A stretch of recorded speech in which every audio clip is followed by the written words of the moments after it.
Good morning, class. This is your English teacher.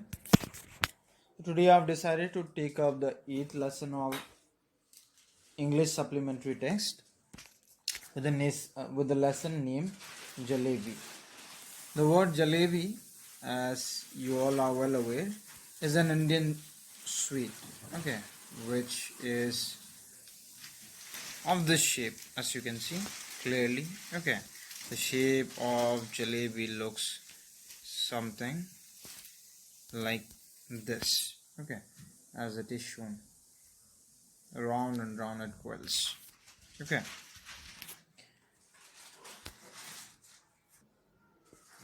So this lesson, like the other lessons of English supplementary text, has been divided into 3 parts. There are 3 parts in this lesson. We'll be reading each one of them separately. It's written by Ahmad Nadeem Kasmi. It's translated from the Urdu by Sufia Pathan. So it's loosely translated by Ahmad Nadeem Kasmi from the Urdu, which was originally written by the author named Sufia Pathan. So the story we are going to read is about Jalebi, which is a popular Indian sweet. Alright. So without any further ado, let's begin with a bit of preface. So what we are going to read in part 1 is we'll find out that an honest boy is on his way to school carrying money in his pocket to pay the school fees, as it is written evidently. So he is willing to clear his school fees, so he's carrying some money in his pocket. Now the sight of crisp means quite fresh, syrupy jalebis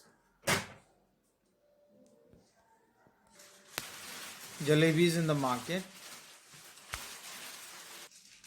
So the sight of this crisp jalebis in the market excite him, and the coins in his pocket begin to jingle, means produce sound.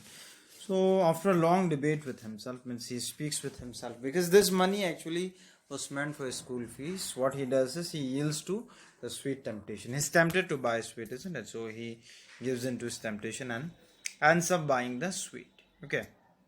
So let's try and understand what is it happened many years ago. The narrator says I was in the 5th standard at the government school Kambelpur, now called Attak. So one day he went to school with 4 rupees in my pocket. In his pocket he went with 4 rupees to school. The purpose was to pay the school fees and the fund. He says, when I got there, I found that the teacher who collected the fees, Master Ghulam Muhammad, was on leave.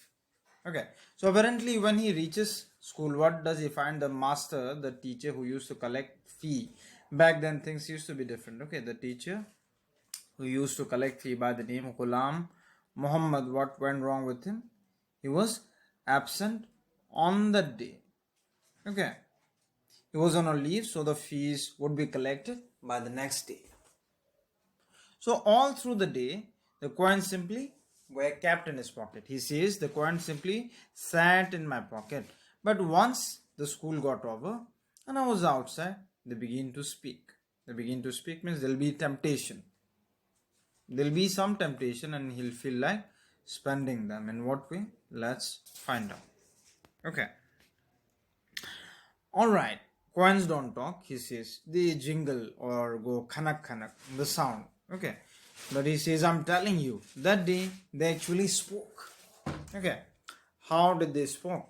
How did they speak? One coin said, he's saying, he is imagining as though this is personification, as though the coins were speaking to him. They were saying, like, what are you thinking about? Those fresh, hot jalebis coming out of kadhao. Kadhao in the shop over there, they are not coming out for nothing.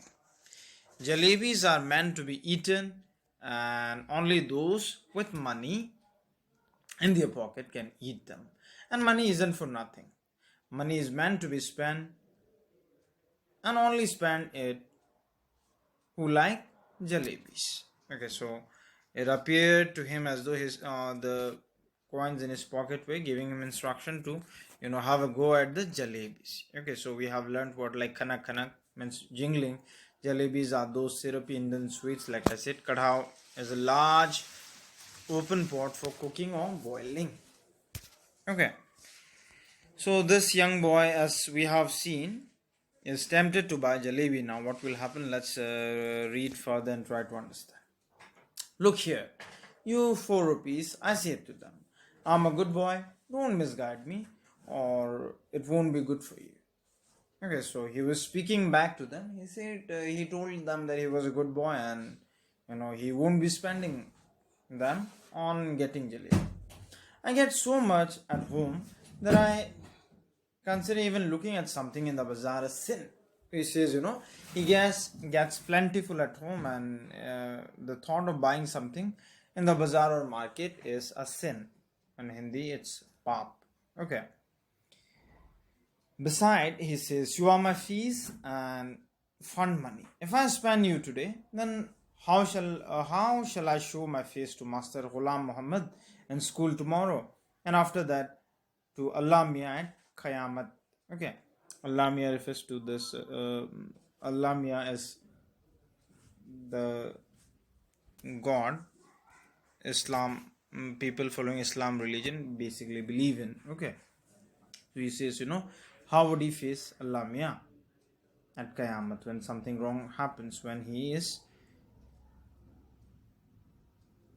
facing the wrath? Okay, so you probably don't know it, but when Master Ghulam Muhammad gets angry and makes you stand on the bench, he simply forgets to let you sit till the last bell rings. So it's best you stop chewing at my ears like this and let me go home straight. So he was, trying to convince himself by engaging in a conversation with the coins. Okay, he basically was a good boy who would not spend the coins for buying jalebi. The coins disliked what I had said, he said, so much that all of them began to speak at the same time as they were, jingling. There was such a clamor. Clamor refers to noise, that passers-by in the bazaar stared. They were looking at him, eyes wide with surprise at him and his pocket. The coins of those days, that wretched thing, he says, the wretched thing, made so much more noise too. Finally, in a panic, he says, I grabbed all 4 of them and held them tight in my fist, and they were silent. Okay, so he was holding them so that they wouldn't make noise. Alright. So after taking a few steps, he says, I loosen my grip. He loosened his grip. Immediately, the oldest coin had a go again. He says, here we are trying to tell you something for your own good, and you try to strangle us instead. Okay. Tell me honestly now, don't you feel like eating those hot jalebis? And then, if you do end up spending us for today, won't you get the scholarship money tomorrow? He's saying. Okay.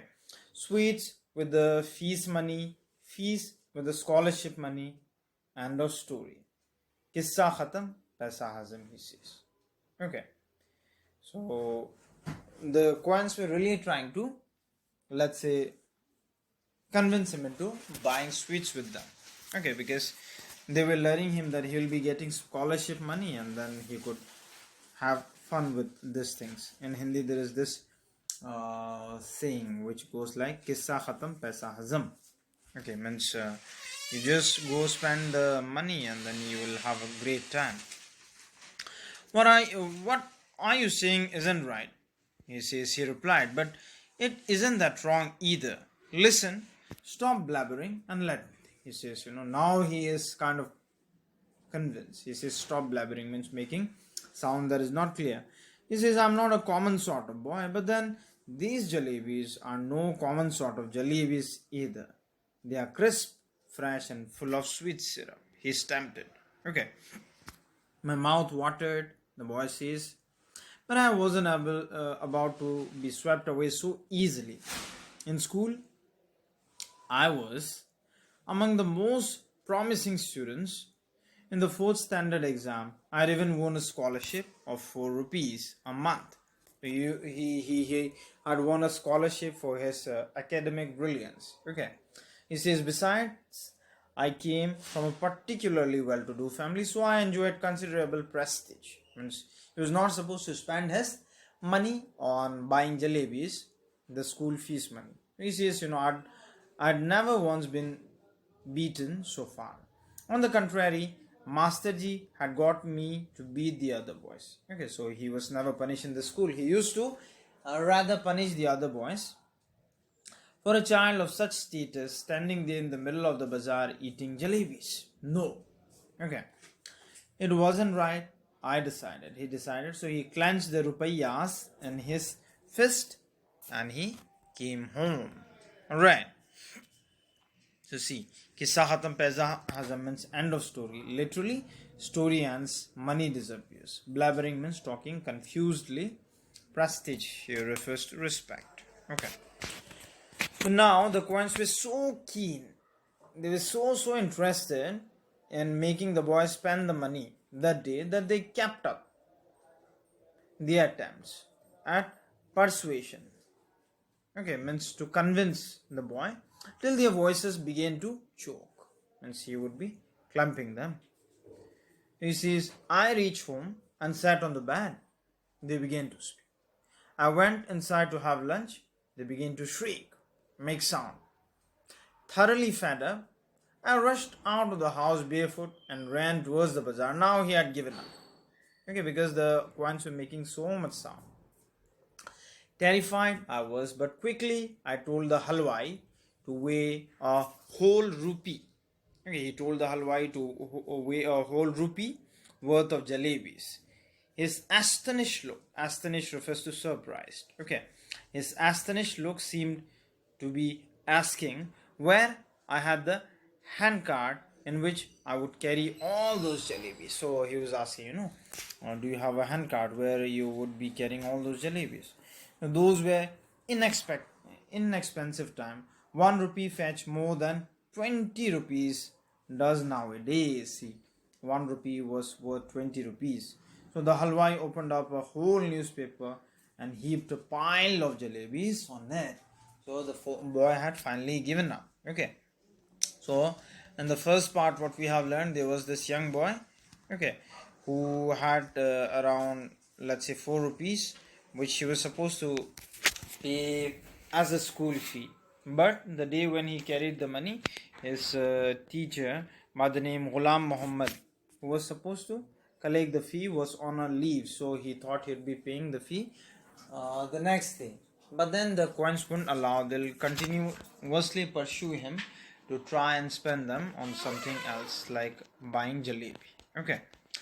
So there are some comprehension check, easy ones of them, I believe.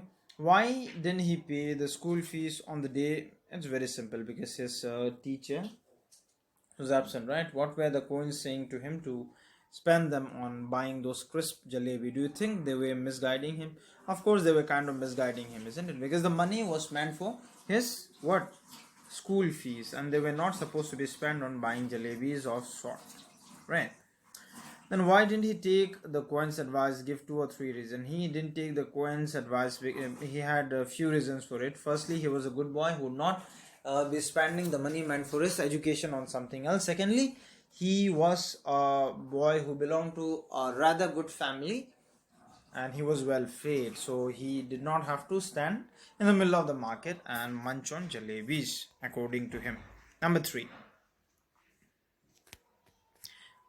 Question number 4. What did the oldest coin tell him? These are all those simple sort of thing we have already discussed. Did he follow his advice? If not, why? So it's simple, class. Try and do on your own. Now let's progress on to the second part of the story. What does it say? Let's find out. A heap of jalebis he eats and shares them liberally with one and all. Though penniless now, he feels no less important than a mob leader. The real problem at hand is payment of school fees on time. Okay. So just as I was gathering up the heap, in the distance I spotted our tonga. Tonga means tanga, this horse-drawn cart. Okay. In those days, cars and all those things were luxury. So people used to, travel by Tonga. Hindi word for Tonga is Tanga. Tanga. It comes from Hindi only. Okay. So Chacha Jan refers to father's brother, Chacha. Okay, Chacha Jan was returning from court. I clutched the jalebis to my chest and ran into a gully. Okay, a narrow lane. He ran into a narrow lane on sporting his uncle. So when I reached a safe corner, I began to devour the jalebi, means enjoy eating them. I ate so many jalebis that if anyone passed my stomach a little, jalebis would have popped out of my ears and nostrils. So all this means is he had overeaten jalebis. He had devoured them. Okay, he enjoyed eating them like anything. Okay, so see, he will be distributing plenty of them to people all around. You see, he is being surrounded by so many people, right? So very quickly, boys from the entire neighborhood assembled in the gully. By the time I was so pleased with my stomach full of jalebis that I got into the mood for some fun. So what did he do? He says, I started handing out jalebis to the children around. He started giving them away. So delighted, they were happy. They ran off, jumping and screaming, shouting into the gullies. Soon a whole lot of other children appeared, probably having heard the good news from the others. Okay, he says, I dashed to the halwai, means he ran into the halwai and bought 1 more rupees worth of jalebi, came back and stood to chabutra of one of the houses. Okay, so class, you may clearly see here is a new word by the name chabutra, isn't it? So it's a Hindi word. Alright, so what does chabutra mean for you to understand? See, chabutra is nothing but a platform. Okay, so he says, I dashed to the halwai and bought 1 more rupees worth of jalebis, came back and stood on the chabutra of one of the houses, liberally distributing jalebis to the children, just like the governor sahib used to distribute rice to the poor and needy on Independence Day. Okay, so he was feeling someone important. So by now, there was a huge mob of children around me. Means a large number of people, children had gathered around him, hearing the good news. Okay. The beggars to launch an assault. So the beggars, they don't have much money and food to eat, right? So they also started, okay, to attack. If children could be elected to the assembly, my success would have been assured that day. So he, was thinking if children were ever to be elected to assembly, he would be a popular choice. Okay. So because one little signal from my jalebi wielding hand and the mob would have been willing to kill and get killed for me. So he was thinking that he's getting popular, These mobs were kind of ready to do anything for him, even, devote their life for him. He says, I bought jalebis for the remaining 2 rupees as well. Now he had spent all 4 rupees, right, and distributed them. Then I washed my hands and mouth at the public tap and returned home, putting on such an innocent face as if I hadn't even seen the hint of a jalebi all my life, right? So he had spent all the money, he had a great time. Now he went back home as though nothing had happened. Okay. Jalebis I had gobbled up easily enough, but digesting them became another matter. Eating jalebi was one thing, but digestion is also one matter, right? So with every breath came a belch. Okay. And with every burp, the danger of bringing out a jalebi or two, the fear was killing me. So he had overeaten jalebi. Now, digesting them was getting problematic. Okay. So at night, I had to eat my dinner as well. So dinner is something regular, everyone eats, right? So if I hadn't eaten dinner, if he hadn't eaten dinner, he would have been asked to explain why he did not want any food. And he says, if I had pretended illness, the doctor would have been summoned. And if the doctor, after feeling my pulse, he said, had declared, right, he was safe and healthy. So Munna has devoured a mound of jalebis, I would simply die. Means he was scared, right? Because he had done something he was not supposed to do. Munna refers to young boys, usually cold in India, right? So the result was that all night he say I lay cold up like a jalebi, suffering a stomachache. He had eaten so much, right? So much of jalebi, and now the night dinner. Thank God I didn't have to eat all 4 rupees worth of jalebi by myself, he says. Otherwise, as they say, when the children speak, flowers shower from their mouth, but I wouldn't be the first child in the world with every word a crisp fried jalebi would come out. Okay, so he was having a riot that day, right? Children don't have stomachs, they have digestion machine, he says. My machine too kept working right through the night. In the morning, just like another day, he says, I washed my face like a virtuous student with chalk and slate in hand.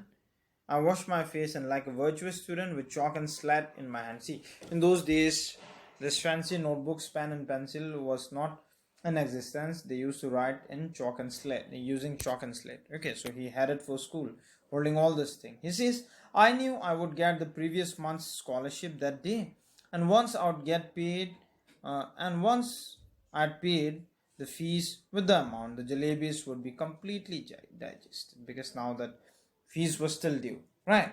But then when I got to school, he says, I found out that the scholarship was going to be paid the following month. So scholarship would not be paid on that day, it would be paid in the following month. So he says, my head started to spin. He was feeling nervous, confused. I felt as if I was standing on my head and could not get to my feet again, even if I tried. Master Ghulam Muhammad announced that the fees would be taken during the recess. Right? Recess break.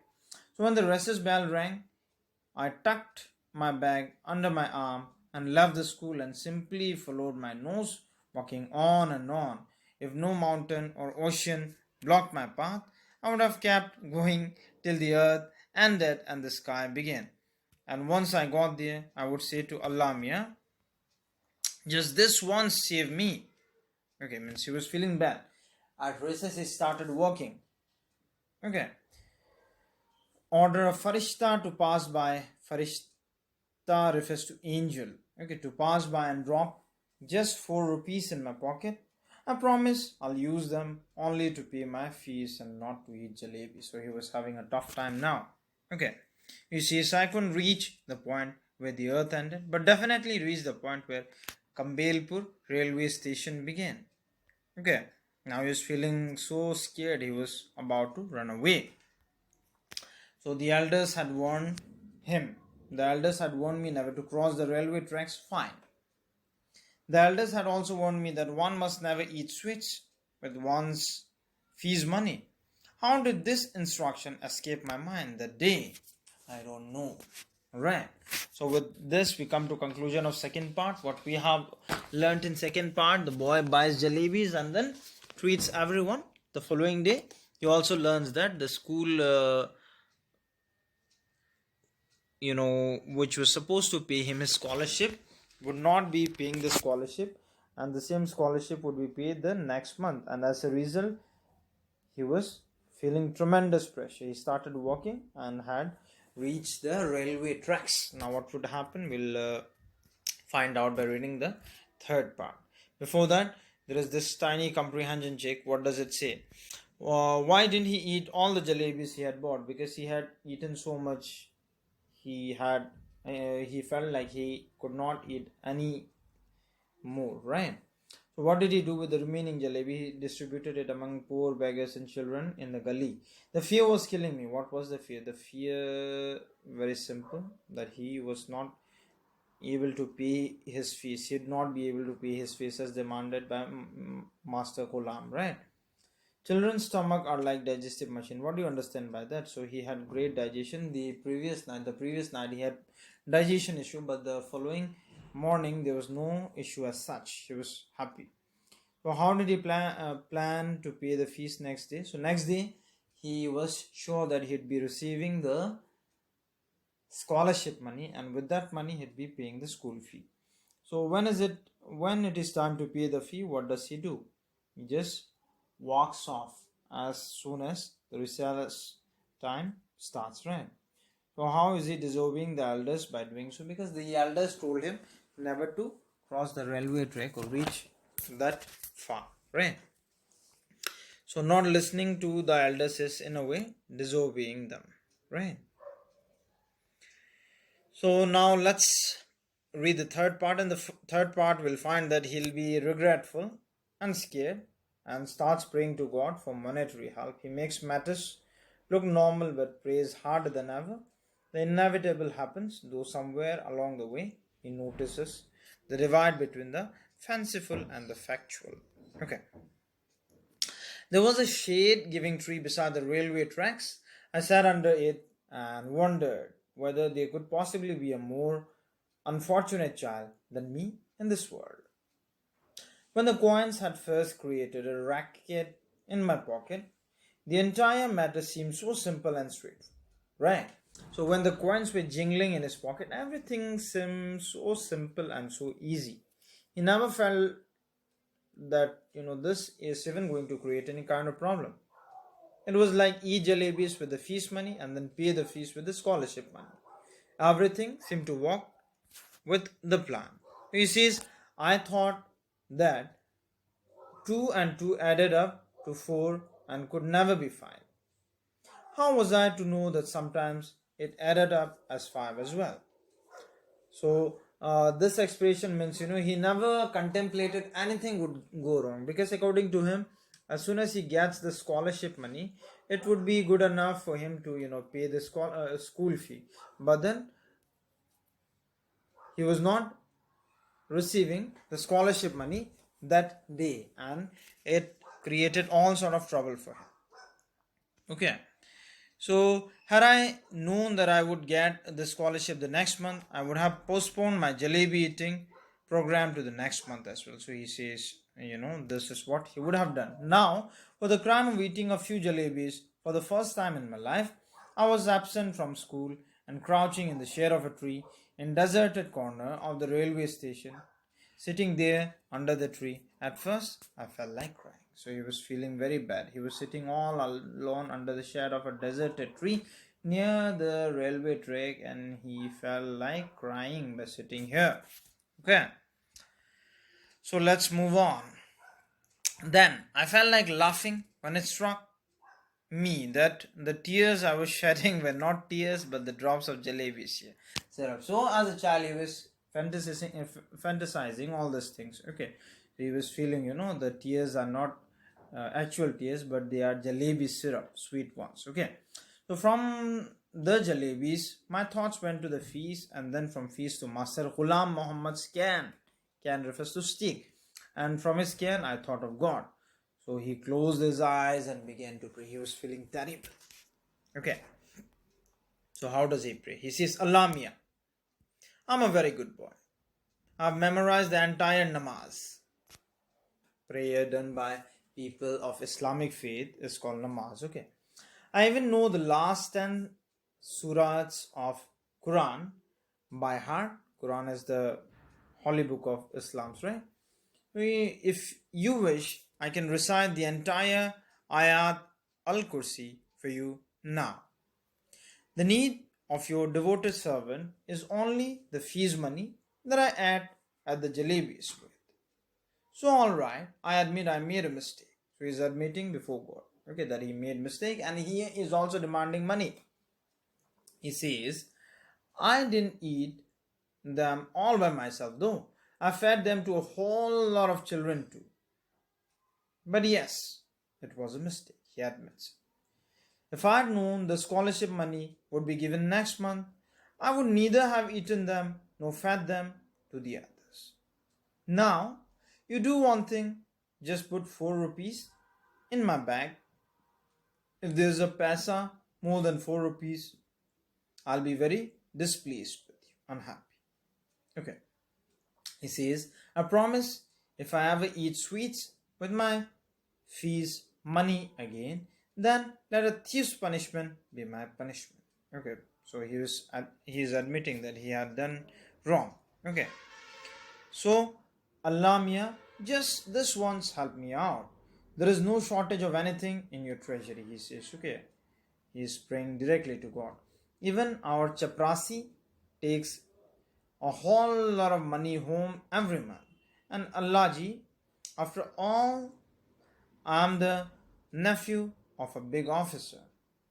Won't you give me just 4 rupees? Okay, he was talking to God, like children do. Okay. So after the prayer, I offered namaz, recited 10 surahs, ayat, al-kursi, kalma tayyab. In fact, that I remember, then blew over my bag, saying choo. He was believing some magic would happen. Then after saying Bismillah, I realized that what they say was only too true. No one can erase what fate had decreed. Forget 4 rupees, they weren't even 4 pies in my bag. They were not even 4 paise in his bag.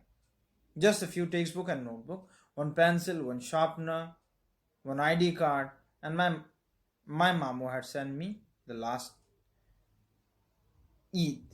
Okay, one Eid card, not ID card. It's Eid, the festival celebrated with much pomp and grandeur by people of Islamic faith. Okay. He says, I felt like crying as loudly as I could. But then I remember that school must have ended and the children must be on their way home.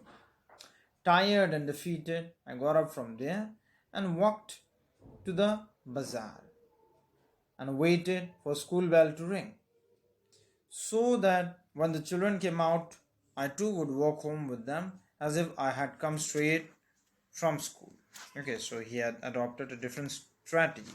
I didn't even realize that I was standing near the Jalebi wala shop. Suddenly the halwai called out loud. He says, Kyu bhai, shall I weigh a rupee's worth? Don't want jalebis today. He says, don't you want jalebis today? I felt like saying, I won't eat your jalebis today, but I would sure like to roast your liver and eat that instead. So he was very angry. He wanted to give a nasty reply. But I wasn't feeling too well that day, so I simply moved away. He didn't speak anything, he just moved away. Okay. The next day, I did the same thing. He did the same thing. I got dressed and left home. Went up to the school gate and then turned off to the railway station. Under the same tree, I sat and began to say the same prayer. I repeatedly pleaded, Allah Mia, at least give it to me today. Today is the second day. Then he said, alright, come, let's play a game. I will go from here to that signal. You secretly place 4 rupees under this big rock. I will touch the signal and come back. See, as a child, he's thinking all these things would work magically. What fun it will be if I pick up the rock and 4 rupees will be underneath. So, are you ready? I'm going towards the signal. 1, 2, 3. He's starting this. Okay. So he goes up to the signal. He says, I went up to the signal and returned smiling. But I could not find the courage to pick up the rock. What if the coins were not there? But then I thought, what if they were there? So finally, after saying Bismillah, he says, when I lifted up the rock, this big hairy worm got up and twisting, wriggled towards me. Okay, instead of worm, twisted towards him. No money. I screamed and ran away and once again touched the signal. So he shouted and ran away, very scared. Then, crawling on my hands and knees, I reached the tree. I tried my best not to let my eyes stray towards the rock. But as I picked up my bag and I was about to leave, I had to look once again at the rock. And do you know what I saw there? He says, I saw Mr. Worm coiled on it comfortably, staring at me. Okay, so the worm was having its own time. He says, I walked away thinking, tomorrow I'll do wazoo, wear clean clothes and come here. From morning to noon, I'll keep reading the namaz. So he was pleading hard, trying to pray God and get the money. So if even after that Allah doesn't give me 4 rupees, I'll be forced to learn how to strike bargains or make deals with him. So he was getting desperate, right? So after all, if my Allah does not give me 4 rupees, then who will? That day, he says, when I returned home, apparently from school and actually from the railway station, I was caught. Okay. So a brilliant student missing out school, of course, words were sent to his home, right? And as a consequence, he was caught from the railway station. The report of my absence had reached home. It's useless to relate what happened after that. So he must have gotten some canning, isn't it? That is why, in a funny manner, he says, it's useless to relate what had happened after that. Okay. Well, whatever happened, he says. But up to the 7th or 8th standard, I kept wondering. If Allah Mia had sent me 4 rupees that day, what harm could it have possibly caused anyone? So he was wondering. Okay. It was only later that I come to conclusion that if Allah Mia were to provide all for the asking, then man would, even today, be living in nests like vultures and crows and would not have learned the art of making jalebis. Okay, so he learns a wonderful lesson finally. So, like I said in the beginning, it's written by Ahmad Nadim Qasmi, translated from Urdu by Sufia Pathan. Okay, so Wadu means ablution, washing face, hands and feet before praying. Okay, so here is this comprehension check with simple question like what was the consequence of buying jalebis with the fees money. He was not able to pay fees and was feeling extremely choked and confused, right? So class, you can try them on your own, and in case if you have any issue with this, we can hold another separate session for this. Okay, so thank you everyone. Let's wind up the session here.